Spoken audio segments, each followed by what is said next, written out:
부동산 투자는 시간이 지나도 많은 인기를 자랑하는 투자 트렌드입니다.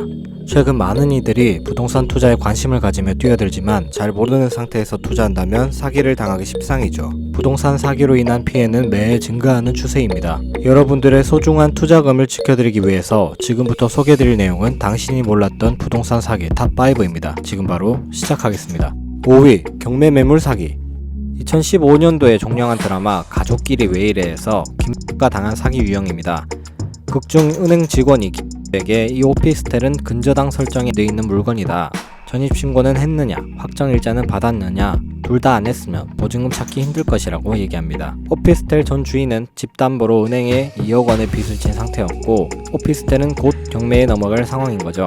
김은 이에 그럴 리가 없다, 등기부 등본도 깨끗했다고 하지만 실상 해당 등기부 등본은 주인이 6개월 전에 미리 준비해둔 서류였습니다. 이러한 경매 매물 사기 수법을 피하기 위해선 등기부 등본을 반드시 계약 당일 기점으로 직접 떼어야 하고, 등기부 등본상에는 금융권의 대출은 있는지 시, 군의 세금 체납으로 압류가 되어 있는지 면밀히 검토해야 합니다. 4위, 이중계약 사기. 전세로 계약을 맺고 보증금까지 내고 잘 살고 있는데 어느 날 갑자기 임대인이 월세가 밀렸다며 전화가 온다면 여러분들은 어떻게 하시겠습니까? 2019년 3월 2일 청와대 국민청원 게시판에 신혼부부와 젊은이들이 부동산 사기극 때문에 거리로 쫓겨나오게 되었습니다 라는 제목의 글이 올라왔는데요. 경기도 안산에 사는 청원인은 지난해 6월달 신혼집으로 8천만원의 오피스텔 전세계약을 맺었다가 8개월 후 이중계약 사기를 당한 것을 알게 되었습니다. 실제 집주인은 따로 있고 부동산 중개사무소의 중개보조원이 내세우는 가짜 집주인과 전세계약을 맺었다는 것이 청원 내용이었습니다. 경찰에 따르면 사건에 가담한 중개보조원은 위임장 없이 허위 계약서로 임차인과 전세계약을 체결한 후 집주인에게는 월세 계약을 맺었다고 속이고 보증금을 가로챈 것입니다. 사기당한 피해자만 177명, 피해 금액도 65억 원에 달합니다.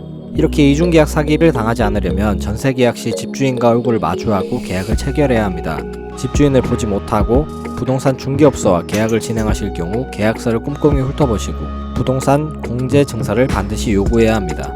부동산 공제증서란 공인중개사의 과실로 인하여 계약 당사자에게 피해가 발생할 경우 공인중개사 협회에서 정해진 금액 한도 내에서 먼저 보상을 해준다는 내용이 적힌 증서입니다. 3위, 다중매매 계약 사기. 중견 코미디언 씨는 과거 KBS에서 방영하던 여유만만에 출연하여 부동산 7중 계약 사기에 대해서 얘기를 한 적이 있습니다. 그녀는 오랫동안 알고 지내던 공인중개사를 통해 7억 원을 주고 집을 구매했는데요. 오랫동안 친분을 쌓아왔고 신뢰가 두터운 사이였기 때문에 아무런 의심 없이 좋은 조건으로 집을 구매했다고 합니다. 하지만 문 씨는 하루아침에 7억 원가량의 부동산 사기를 당하게 됩니다. 알고 보니 이 중개업자가 문 씨를 포함해 총 7명에게 다중매매를 하고 달아난 것이었습니다. 결국 그녀는 7억 원을 고스란히 날렸고 사기를 친 지인을 고소했지만 아무 처벌도 받지 않았다고 하죠. 이런 유형의 사기는 기본적으로 신뢰하는 부동산업자와 투자할 곳을 잘 알지 못하는 이들의 관계에서 발생합니다. 다중매매 사기를 예방하기 위해선 계약서를 가지고 소유권 이전 청구권 가등기를 하는 게 방비책입니다. 가등기란 본등기 이전에 이런 부정한 사기 행위를 받을 수 있는 피해를 방지하기 위한 법적 수단입니다. 가등기는 즉각 해당 부동산의 등기부 등본에 소유권 이전 청구권 가등기라는 문구가 삽입돼 이중매매나 가압류 같은 계약상 손해를 방지할 수 있습니다. 2위, 수익형 부동산 허위 과장 광고 사기.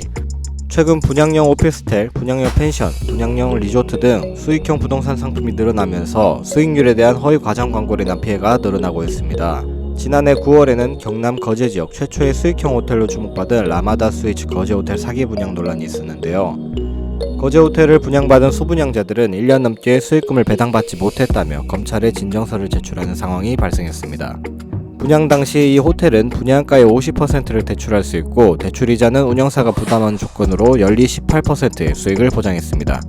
하지만 준공일 이후 약정 수익금도 제대로 지급되지 않았고 지급 시기가 늦춰지다 약 1년 뒤에 받은 실질적인 수익금의 수익률은 절반가량인 9%밖에 되지 않았습니다. 이 호텔의 분양 피해자는 130여 명으로 객실을 분양받으면서 수억 원을 투자한 것으로 알려져 있습니다. 지금은 수익금 미지급에 따른 계약 해지와 투자금 반환을 요구하고 있습니다. 이처럼 수익형 부동산은 허위 과정 광고로 형성되는 수익률보다 2배 이상 높은 수익을 장담하며 분양을 유인하고 투자하게 한 뒤 투자금을 챙겨 달아나거나 모르쇠로 일관하는 등의 사기 수법이 가장 많습니다.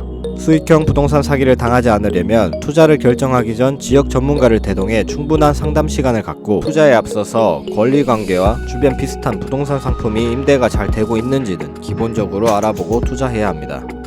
1위, 기획부동산 사기. 부동산 사건 사고 중 1위인 기획부동산 사기는 싸고 쓸모없다고 여겨지는 땅, 예를 들어 그린벨트 지역이나 소유지의 필지를 나누어서 비싸게 되파는 수법입니다. 실제로 2017년 제주도 기획부동산 사기 사건은 역대 최대 기획부동산 사기 사건으로 알려져 있는데요. 펀드식 투자자를 모집하여 소유권 없이 토지를 판매하고 다단계 판매를 하여 피해자 1000여 명, 피해금액 1000억 원을 낳았다고 합니다. 이들의 주된 수법은 취직이 어려운 이들, 주부나 은퇴자를 채용해 고수익을 미끼로 포섭한 후 교육한다는 명목하에 채용한 사람들이 가진 돈을 투자하게 만듭니다. 그리고 그들의 지인에게 여러 경로를 통해 투자를 권유하고 계약하면 일정 수수료를 빼먹게 되는 다단계 판매 형식으로 사기를 진행합니다. 기획부동산 사기를 방지하기 위해서는 기본적으로 기획부동산에 대한 사전학습과 면밀하게 따져보고 지역 전문가와 함께 상의하며 거래를 진행해야 합니다. 지금까지 당신이 몰랐던 부동산 사기 탑5를 알아보았는데요. 만약 거래를 하시기 전에 미심적인 부분이 있다면 최근 한국감정원 벤처사업단에서 개발한 부동산 거래 위험 자동 분석 시스템 아이쿠도 사용해 보시는 걸 추천드립니다. 아이쿠는 다양한 부동산 사기 사건 사례의 연구와 분석을 통해 불합리한 거래, 사기의 위험성을 단시간 안에 분석하여 사용자에게 알려줍니다. 당신의 부동산 거래가 안전해지는 그날까지 한국감정원이 함께하겠습니다.